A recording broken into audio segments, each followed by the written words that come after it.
ओम नमः शिवाय से बच्चों को इष्ट देव कौन होते हैं, कैसे पहचाने इष्ट देव को और कैसे उनकी पूजा करें। बार बार ये बच्चे ये प्रश्न पूछ रहे हैं। तो आज की जो वीडियो होने वाली है वो होने वाली है कि इष्ट देव आपके कौन होते हैं और कैसे आप पहचान सकते हैं कि आपके इष्ट कौन है। यानी इष्ट देव से जुड़े हुए प्रश्न हो आज होने वाले हैं।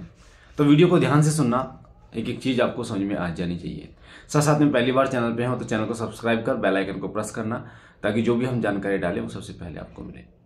एक बात और आपको बता दूं कि दोपहर 2 बजे और रात को 8:30 बजे मैं लाइव आता हूं। ठीक है, जो भी आपके प्रश्न उत्तर हैं पूछा से जुड़े हुए वो आप पूछ सकते हैं। तो हम बात कर रहे हैं इष्ट देव से जुड़े हुए कि इष्ट देव कौन होते हैं और इष्ट देव को कैसे आप पहचान सकते हैं। वैसे तो हमारी कुंडली के हिसाब से हमारे इष्ट होते हैं, हमारी कुंडली के हिसाब से हमारे इष्ट होते हैं। किसी के इष्ट बाबा भोलेनाथ हो सकते हैं, किसी के इष्ट हनुमान जी हो सकते हैं, किसी के इष्ट जो है माँ दुर्गा हो सकती हैं, किसी के इष्ट भैरव बाबा, अन्य देवता हो सकते हैं।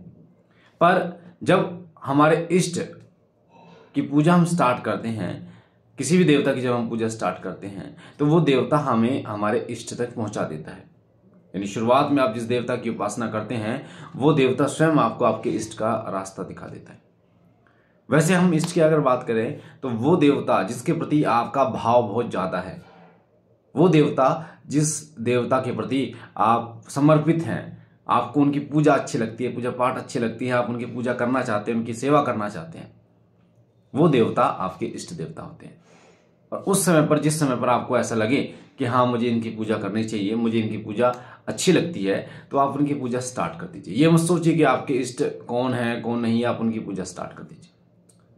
वो देवता आपको आपके इष्ट तक पहुंचा देंगे, स्वयं पहुंचा देंगे आपको किसी भी रूप में, किसी भी तरीके से वो देवता आपको आपके इष्ट तक पहुंचा देंगे। अब मैं आपको एक छोटा सा उदाहरण देता हूं।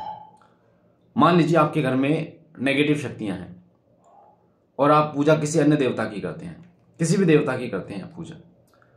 आपके इष्ट हैं हनुमान जी, हैं हनुमान जी आपके इष्ट, पर आप जगह जगह चौकियों पर भटक रहे हैं, जगह जगह आप तांत्रिकों पर भटक रहे हैं, पर हनुमान जी की आप पूजा नहीं कर रहे, आप अन्य देवता की, किसी की, चाहे आप माता की पूजा कर रहे हैं। तो एक समय ऐसा आएगा जब हनुमान जी तक आपके इष्ट जिनकी आप पूजा करते हो ना, आप वो देवता आपके इष्ट तक आपको पहुंचा देंगे। यानी अगर माता की पूजा करते हो तो माता आपको आपके इष्ट तक पहुंचा देंगे। यानी आपके इष्ट हनुमान जी हैं तो वहां तक आप पहुंच जाएंगे, क्या है, किसी भी रीजन से पहुंचे, किसी भी तरीके से पहुंचे। हो सकता है आप मेहंदीपुर बालाजी पहुंच जाएंगे अपने संकट नाश करने के लिए, वहां कोई भक्त आपको मिले जो आपको हनुमान जी की सेवा दे दे और आप हनुमान जी की पूजा शुरू कर दें। इसी तरीके से अन्य देवता भी आपके इष्ट हो सकते हैं, किसी भी रूप में हो सकते हैं। आपका भाव जागृत हो जाए, मान लीजिए आपके कोई इष्ट, आप जिसकी पूजा कर रहे हैं आपके इष्ट कोई और है, और आप गए किसी मंदिर में, गए किसी पूजा की दुकान पर गए या किसी धाम पर गए और आपको किसी आपके इष्ट की मूर्ति पसंद आ गई, यानी बाबा भोलेनाथ आपके इष्ट पर आप पूजा किसी और की कर रहे हैं। तो आप गए उनके मंदिर में और आपको उनकी मूर्ति पसंद आ गई, आप उनको उठाकर लेके आए, उस मूर्ति को लेके आ सके। आने के बाद आपने श्रृंगार किया, पूजा शुरू कर दी, तो आपके मन में अपने आप ही बाबा भोलेनाथ के प्रति आकर्षण पैदा हो गया कि अब मुझे इनकी पूजा करनी चाहिए। फिर आपने उनकी पूजा स्टार्ट कर दी। तो ऐसा होता है, कई ऐसे तरीके होते हैं जिनसे आपके इष्ट जो हैं वो स्वयं आपके पास आ जाते हैं। और जो आपके कुंडली के इष्ट होते हैं, कुंडली के हिसाब से जो इष्ट होते हैं, क्योंकि हमारे जो इष्ट होते हैं वो हमारे जन्म जन्मांतर हमारे साथ रहते हैं। हमारे जो इष्ट हैं वो जन्म जन्मांतर हमारे साथ रहते हैं, हमारी भक्ति हमारे साथ रहती है जन्म जन्मांतर, हमारे गुरु हमारे साथ रहते हैं जन्म जन्मांतर। तो हमारी भक्ति, हमारे गुरु, हमारे इष्ट हमसे दूर नहीं होते। जो भी हमारे कर्म होते हैं वो कर्म भुगतने पड़ते हैं, पर वो हमें जरूर प्राप्त होते हैं। हो सकता है कुछ दिन बाद, कुछ साल बाद वो हमें प्राप्त हो, पर वो हमें प्राप्त जरूर होते हैं। तो इष्ट आपका भाव लगाव जिस देवता के प्रति है, आप उनकी पूजा शुरू कर दीजिए बिना सोचे समझे। आपको कोई, अब कई लोगों के साथ ऐसा भी हो सकता है कि कई लोगों को 2-3 देवताओं के प्रति भाव हो सकता है, या उनकी पूजा वो उनकी पूजा अच्छी लगती है उनको करना। जैसे बाबा भोलेनाथ के प्रति मेरा भाव है, हनुमान जी के प्रति भी मेरा भाव है, माता दुर्गा के प्रति भी मेरा भाव है, माँ कालका के प्रति भी मेरा भाव है। तो हमारे इष्ट कौन होंगे? तो एक देवता, इनमें से होगा एक देवता आपके इष्ट, यानी आप इनकी जो पूजा करेंगे वो एक देवता की करेंगे। पर हम उन अन्य देवताओं की भी उपासना आप कर सकते हैं, सहायक देवता के रूप में कर सकते हैं। अब सहायक देवता कौन होते हैं ये मैंने एक वीडियो में बता रखा है, वैसे फिर भी बता देता हूं थोड़ा सा, क्योंकि इस वीडियो में आपको समझ में आ जाए।